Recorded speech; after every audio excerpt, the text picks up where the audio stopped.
Kas naujo meilės horizonte? Žiūrime.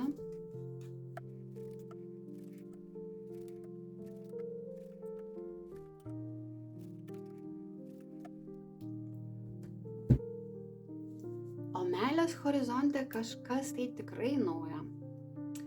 Tie, kurie ilgai ieškojo savo antrosios pusės ir susitikdavo su visokiais melagingais, netikusiais, nepatikimais, gudraujančiais partneriais, ar tiesiog tokios vykdavo situacijos jūsų gyvenime ir niekaip negalėdavot sutikti kažką tai naujo, kas jums būtų prie širdies, tiesiog daužėtės kaip į sieną. Tai ši situacija, kuri buvo ilgai pakibusi, jinai išsispręsti gali labai greitai ir netikėtai. O netikėtai tai, kad jums bus kaip iš giedro dangaus žinia apie tai, kad kažkas tai gali pasibelsti į jūsų asmeninę erdvę. Ir tai bus kaip fortūnos ar likimo ratas, kas jums tikrai atneš daug gerų emocijų.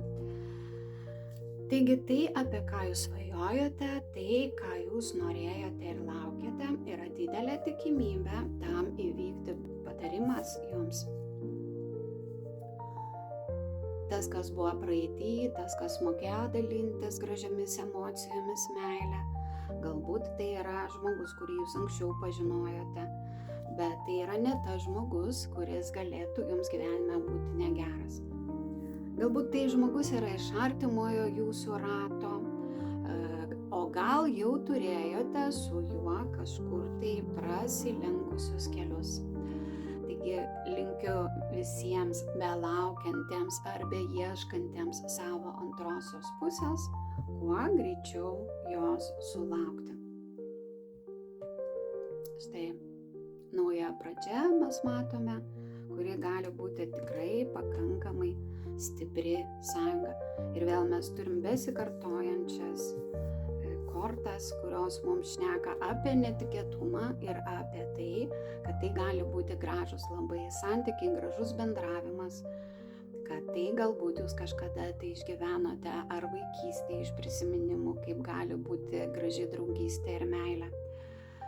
Žodžiu, tai, kas gali įvykti greitų metų, yra tai, ko jūs laukiate jau labai senai.